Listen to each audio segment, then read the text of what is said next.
Last week, we concluded whole life insurance month with don't buy the wrong type of whole life insurance. We talked about all the different kinds of life insurance available out there and even what type of design that you might want to look for. This week, we kick off the new year with Becoming Your Own Banker, the book by R. Nelson Nash. And we're just going to go through chapter by chapter, giving you a quick summary of what it talks about. This is not going to be something that you can listen to in lieu of reading the book. You should definitely read this book. We will put a link to the book in the description for this podcast. I highly recommend you pick it up. It's a quick read, but it's quite good in kind of getting you into the mindset of becoming your own banker. And the summaries that we talk about here are just going to give you an idea of what it brings to the table in each of these chapters. And we're going to give some color commentary on it as well. So get the book, read the book, come here and listen after it, or do that in the opposite order if you want to. This is the Life Insurance Financial Education Podcast, where we're pulling back the curtain on high cash value life insurance and how it can help you build wealth and achieve your financial goals. I'm your host, James Barber, your Oregon Cash Flow Pro. And I'm Carlo Viqueira with Net Wealth Finance. All right, let's hop into Becoming Your Own Banker by R. Nelson Nash. The infinite banking concept, as coined by Nelson Nash and described in this book, Becoming Your Own Banker, it is a real paradigm shift. And it necessitates a complete shift and rethinking personal finance. Yeah, Nelson Nash used to tour and do a 10-hour lecture course where he taught all of this stuff. So him putting it in a book, especially an easy read like this, really shortens the learning curve on this process. Essentially, what this book does is it focuses on financing capabilities rather than just the death benefit of what whole life insurance provides. And Nelson argues that the person's need for financing during their lifetime is much greater than our need for that death benefit protection. The core idea is to recapture the interest paid to banks and finance companies for major lifetime purchases. It's a concept for the everyday person, not just life insurance professionals, and it's not a get-rich-quick scheme. The infinite banking concept uses high-premium, dividend-paying whole life insurance as the ultimate vehicle to produce passive income. Now, let's preface this. That's what this book likes to present as the ideal tool for using that. However, and we've argued this many times, the infinite banking concept is just the concept. You can actually take over the banking function using a number of different things. It just so happens that life insurance works really good for providing all kinds of benefits around it. You don't necessarily just have to use whole life insurance, but that is what the backbone of this concept and this book present. That was the introduction, and as part one starts, it goes into the banking imperative and this single pool of money.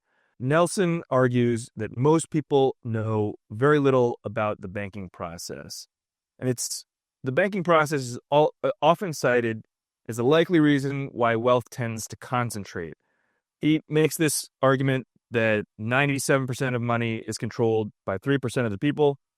I'm not sure exactly where he's getting it from. Those numbers are a little bit off in my mind, but banking is identified as the most important business in the world because all business relies on the flow of money from a supply source or a reservoir. And there's only one pool of money in the world, and it's kind of like that Earth's water cycle where money flows through individuals' hands, but ultimately ends up back into the banking system. Yeah, Nelson puts together these stories as part of this book so that he can help you visualize this concept and how it is very similar to the Earth's water cycle and money flowing. And this money pool is just one big pool. Part one argues that the book's purpose here is to show you how to create your own banking system so that you can control 100% of the banking function as it relates to your personal financial needs. Now, I think we have some disagreements that you're going to be able to take over 100% of the banking function. But we're just telling you, this is what the book is arguing, okay? This act, which he calls Becoming Your Own Banker, is presented as an essential mechanism for making a radical improvement on one's financial future. This is an area we can definitely agree. Becoming your own banker, as stated in this book, and we're going to be going over in these chapters, is you taking over as much of the banking function as possible in order to recapture what would otherwise be slipping out to these other businesses. And that's where, in my mind, when I look at this 100% of banking function, I think of it as 100% or a large portion of the financing function, which is a subset of banking. So this is why I coined the term net wealth finance. And I think it goes hand in hand with this concept. It's really the same thing, different name. And we gain a lot of power when we implement this system, this concept in our lives. Nelson Nash, and the genesis of this, starting in chapter 1, he was influenced by his background as a forester, which trained him to think in long terms, up to 70 years. That's how they do forest management. They think in very long-term timeframes, much more long-term than most of us tend to think. And this established this concept of intergenerational planning. And his time in real estate taught him the magic of leverage, leading to the painful realization of what happens when borrowed money goes wrong. And the example comes to mind of prime interest spiking to 21.5% in 1981 and 1982. That's pretty crazy. When you're dealing with somewhere around 8% interest and you might be seeing a line of credit or a loan spiking to 21, almost 22%, that is a big deal. Yeah, Nelson Nash credits that to his awakening here in chapter 1, where he says he realized that at the time, he could access money during the financial crisis when those rates spiked up through his life insurance companies at like 5 to 8%. Now, the limit of that, though, had to do with how much money he had actually put into those policies, because what you have available in those is only going to be based on how much you've put in and how much it's grown to at the time that you need to access it. Moving on to chapter 2, this just tells a short story about Carl Gauss and how he discovered how to add up numbers quickly. The whole point of chapter 2 is just to emphasize the importance of imagination and logic and pointing out that success often comes from discovering and utilizing the relationships and principles that already exist rather than trying to invent new facts or new laws. He quotes Albert Einstein saying, "Imagination is more important than knowledge." And so he's going to tell us a number of different stories throughout this book, which helps us to use our imagination to picture taking over this banking process and the importance of it. And I think that's really the power of Nelson Nash. And in this book, I don't agree with every bit of how he presents things, but I can't really argue against how good of a storyteller and how energized you can come away about this concept through reading this book. I think he does a really great job of that. Chapter 3 has this grocery store metaphor. This vital analogy establishes the principle that failing to charge oneself retail prices, having a profit and having a little bit of margin or interest, that is going to be consuming from your own business and effectively he's kind of calling it stealing from yourself if you don't have some of that margin, destroying the profitability and that capital base. So he argues that to succeed, one must be both the consumer and the seller, charging a slightly higher price to fuel that capitalization. And that's where it's really charging yourself a little bit more interest than you are paying to the insurance company. And this is kind of where a lot of people conflate things a little bit, and it gets a little bit weird, paying your self-interest. Really, a lot of that's arguing putting extra money into your infinite banking policy that you would otherwise maybe be paying to somebody else. And that's really all that is making sure that you pay off your loans with interest and you have this banking function that is continuing to grow for you. Yeah, just don't be afraid to capitalize your policy. You've got to get the money into it to grow your bank. If you own a business, he says, don't steal the peas. That's the grocery store metaphor. Don't steal the peas. If you walk out the door and don't pay for it because you're the owner of the business, then your employees are likely to do the same thing. And your business is going to have a hard time making money if you constantly have inventory walk out the back door instead of the front door after being paid for. It's an interesting way to help us picture the importance of properly funding your policy. I'll just add one thing about this particular metaphor. I think a lot of people utilize it to say that no matter what, you should use this bank that you're creating in order to access your cash, even if it might cost you more money. Don't go utilize an actual bank or don't borrow from anybody else. Once you establish your bank, use it no matter what the cost. I'm going to disagree with that, but this is kind of the whole concept of this book, is to point out the importance of actually using your bank once you create it. Now, when it comes to the actual costs, there's going to be a lot of disagreement out there. You may be able to access cash cheaper somewhere else, but you do need to take into account what else does that do? What does that do to your banking system?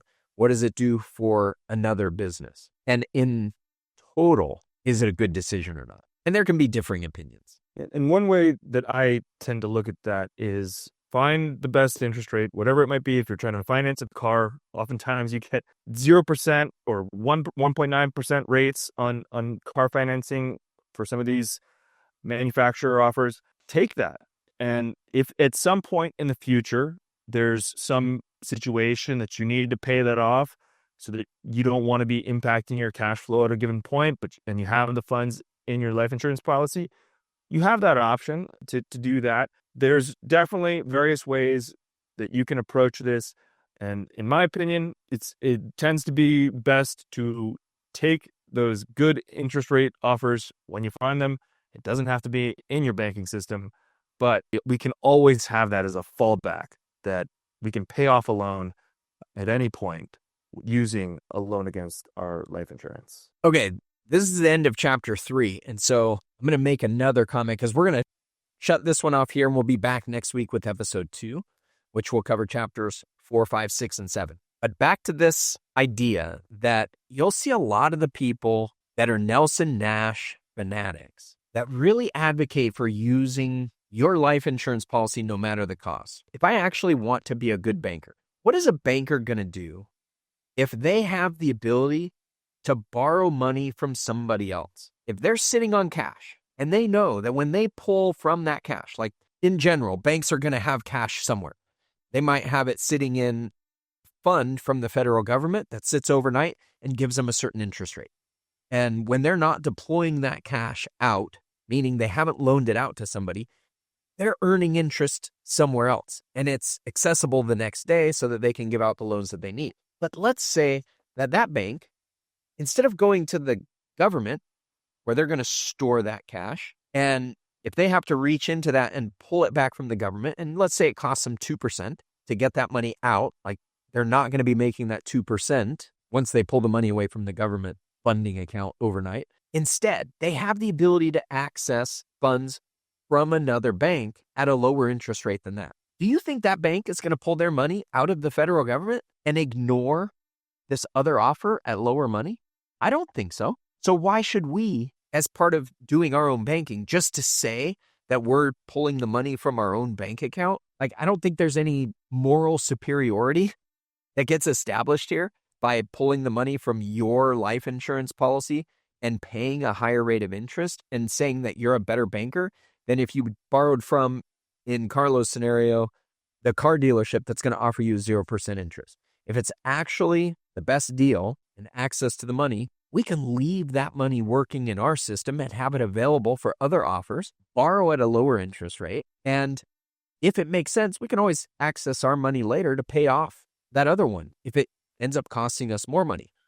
But maybe a better opportunity comes along. I would say that's being a pretty good banker to yourself. That's exactly right.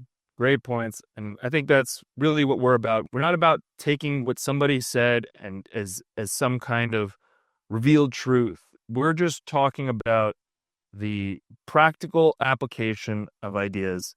And that's what this podcast is about. And hopefully it helps you in achieving your financial goals. All right, that wraps up chapter 3. We'll be back next week.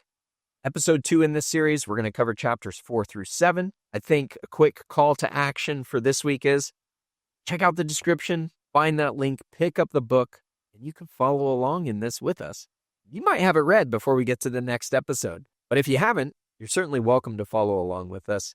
And We're putting this out on YouTube. We also have our podcast. But on YouTube, if you have questions, you can ask those in the comments section, and we will be responsive, answering any questions that you might have. With that, my name is James Barber. I'm your Oregon Cash Flow Pro, licensed for life insurance and annuities across the country. And I'm Carlo Viqueira. You can find me at netwealthfinance.com or on YouTube at netwealthfinance. And we'll also work with life insurance clients across the country. Take care. We'll see you next week. Thanks for tuning in.